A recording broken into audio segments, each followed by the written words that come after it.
Bom dia, povo abençoado de Deus, igreja abençoada por Deus.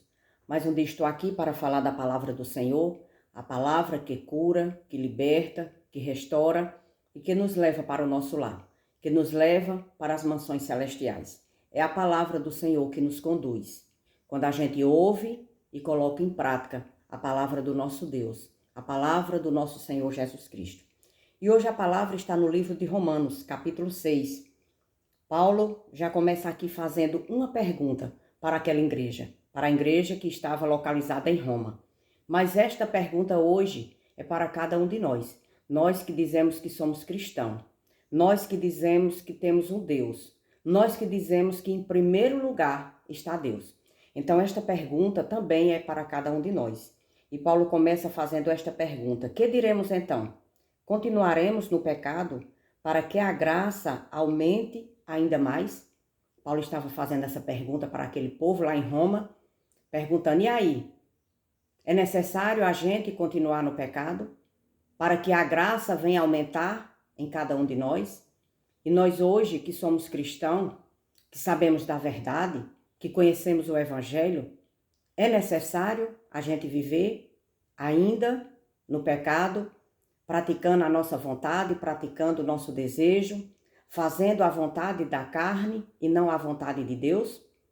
Quando nós cristãos, sabendo da verdade, sabendo do que Jesus Cristo fez por cada um de nós, e nós continua na prática do pecado, fazendo a nossa vontade, fazendo o nosso querer, infelizmente, Jesus Cristo não entrou. Jesus Cristo não entrou em nossos corações. Nós não tivemos um encontro verdadeiro com Cristo Jesus. Nós estávamos em um local, congregando como igreja, mas infelizmente Jesus Cristo não tinha entrado em nossos corações. Porque quando Jesus Cristo entra verdadeiramente no coração do cristão, no coração do ser humano, no coração do homem, no coração da mulher, não existe barreiras para que aquela pessoa se volte para trás. Não existe barreiras, não existe frustrações, não existe tribulações, não existe nada que faça aquela pessoa voltar para trás. Por quê? Porque esta pessoa está em Cristo e é Cristo que sustenta. Mas quando o cristão ele não está enraizado, alicerçado, conectado com Cristo, qualquer problema, qualquer perda, qualquer desavença, qualquer situação na vida dele, ele se volta para trás. Por quê? Porque Jesus Cristo não entrou. Jesus Cristo não estava morando naquele ser. Jesus Cristo não estava vivendo com aquele ser. Ele ainda não tinha nascido de novo, porque é necessário nascer de novo. E quando chega no versículo 2, o apóstolo Paulo diz assim: ele também vai nos dar a resposta. Ele fez a pergunta e ele também vai nos dar essa resposta. E ele diz: de modo nenhum. Como viveremos ainda no pecado? Nós que já morremos para ele. E aqui está a resposta. Nós já morremos para o pecado. Quando a gente conhece a verdade, quando a gente conhece a palavra, quando a gente conhece Deus, quando a gente conhecemos Jesus Cristo, quando a gente sabe o que foi que Jesus Cristo fez por nós, cristãos, igreja de Jesus Cristo, nós morremos para o pecado. Então pode acontecer o que acontecer na nossa vida, mas nós estamos em Cristo. A nossa confiança é Deus. A nossa confiança não é eu, o meu ser. Então a palavra está dizendo que nós já morremos para o pecado. Então não podemos mais viver praticando o pecado. Quando um cristão, conhecedor da palavra, se volta para trás, querendo viver uma vida que era vivida antes de conhecer a palavra, mas agora conheceu a palavra, sabendo que nós morremos para o pecado. Quando a gente aceita Cristo, é uma nova criatura, assim a palavra nos diz. Então, se nós somos uma nova criatura, é necessário a gente andar como uma nova criatura. É necessário a gente viver como uma nova criatura. De que forma? Negando o meu eu e vivendo o eu de Cristo, vivendo as verdades de Cristo, negando a minha vontade. Porque todos nós temos desejos, vontades, temos aquela vontade de fazer coisas, porque a palavra diz que não é para fazer, mas o cristão verdadeiro não vai fazer.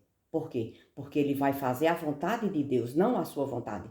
Porque quando a gente se diz que é cristão, o nosso eu, ele morre. A nossa vontade, ele morre. E agora precisamos viver a vontade de Cristo. Então tem muitas pessoas, muitos cristãos que não estão entendendo a palavra do Senhor. Estão dizendo, Jesus é bom, Deus é bom, é o único bom. Não existe pessoa no mundo melhor e boa do que Deus. E a palavra nos revela isso. Mas é necessário que, como conhecedor da palavra, como discípulo do Senhor, como defensor da palavra de Deus, a gente possa viver da forma que Deus quer que a gente viva. Ah, mas eu estou vivendo por aflições e tribulações. Todos, nós, conhecedores da palavra, vamos viver com aflições, tribulações, perdas. Mas é necessário que a gente faça a diferença no meio de uma geração pervertida e corrupta, como diz a palavra. É necessário que a gente venha fazer a diferença. Porque a palavra é muito clara. Como viveremos ainda no pecado? Nós que já morremos para o pecado. Então nós já morremos para o pecado. Não podemos mais viver na prática do pecado. Fazendo a nossa vontade, fazendo o nosso querer. Porque a vontade hoje é a de Deus, não é mais a nossa. A vontade tem de ser a de Deus, não é mais a minha. Então é necessário que eu pegue a minha cruz e siga Cristo. É necessário que eu me negue. A palavra diz, negue-se a si mesmo e siga-me. O que é negar a si mesmo?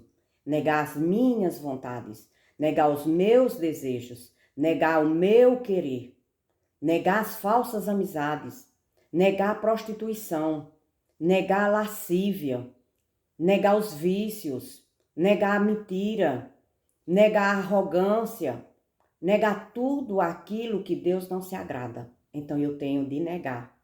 Para quê? Para que eu possa entrar no reino dos céus. Porque aqui na terra tudo até parece ser muito bom, tudo pode até ser muito maravilhoso, eu fazendo o meu eu fazendo a minha vontade. Mas nós não sabemos se vamos ficar aqui um dia, 2, um mês, um ano, nós não sabemos. De uma hora para outra podemos partir. E aí, quando se partir desta terra, não existe mais convenção. Não existe mais perdão. Porque ninguém pode nos perdoar. Só quem pode nos perdoar é Jesus Cristo. Até quando? Até hoje, nesse momento, se eu quiser o perdão de Jesus. É assim que a palavra do Senhor nos ensina. E quando a gente chega lá no livro de Gálatas, capítulo 5, a palavra do Senhor diz assim, Gálatas 5 diz, para a liberdade foi que Cristo nos libertou, por isso permaneçam firmes e não se submeta de novo a jugo de escravidão. Então Jesus Cristo ele já nos libertou para quê? Para que a gente seja liberto. Liberto para quê? Para viver na presença de Cristo. Liberto para quê? Para fazer a vontade de Cristo, que ela é boa, perfeita e agradável na vida de cada um de nós. Só precisamos confiar nele. Só precisamos entender e compreender que o que ele faz para nós é bom, perfeito e agradável. E o que eu faço para mim é ruim, destruidor e me leva para a morte. É isso que a palavra de Deus me ensina. Então é necessário que a gente se afaste de tudo aquilo que nos afasta do Senhor. É necessário que eu me afaste de tudo aquilo que me leva para o inferno, que me leva para o pecado, que me leva para a destruição, que me leva para a morte. É necessário eu largar tudo isso, porque a palavra de Deus diz que é para largar todo o mal, todo o pecado, todo o desejo, desejo da carne, desejo meu e viver a vontade do Senhor. Negue-se a si mesmo. Negue os seus desejos, negue as suas vontades, negue aquilo que te leva para o inferno, negue aquilo que te leva para o mal, porque a palavra diz, foi para a liberdade que Cristo nos libertou. Por isso permaneçam firmes. A palavra está dizendo que é para permanecer firme. Até quando? Até o último dia da nossa vida. E aí sim, estaremos com Cristo Jesus no nosso lar, reinando com Ele para sempre, sem choro, sem luto, sem brigas, sem ódios, sem desavenças, sem prostituição, sem a lascívia, sem os vícios, sem as festas, e tudo em paz, de uma forma tão grandiosa que a mente humana não pode nem sequer entender e compreender, porque isso a gente só vai entender e compreender naquele dia. Mas tudo que a gente fizer hoje aqui nesta terra, para nós vai ser bom, mas vai ter o preço muito caro. Quando?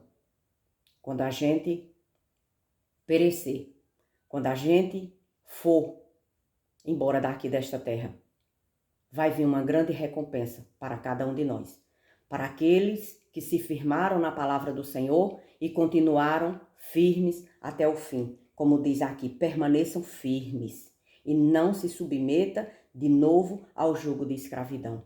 Não volte para trás. Não se submeta ao jugo da escravidão. Não se submeta ao pecado, porque quando a gente se submete ao pecado, a gente estamos sendo escravos do pecado, escravos da morte, escravos de tudo aquilo que Jesus Cristo já tinha nos tirado. Jesus Cristo já tinha nos libertado.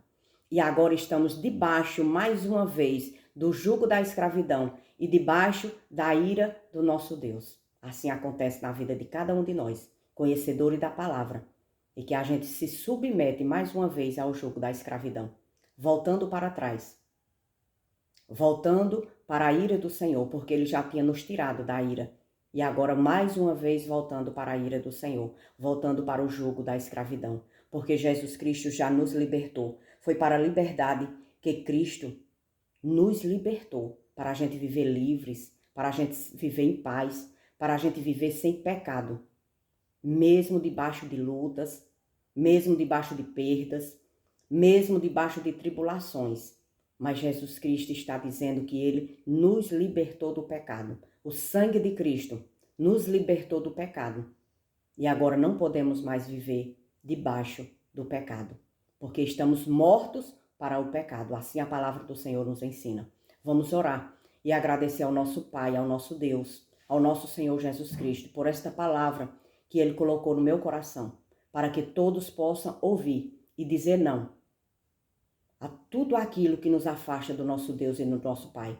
Porque a prioridade em um cristão é Deus. E confiando em Deus, nós venceremos todas as lutas. Porque quem está conosco é maior do que aquele que está no mundo.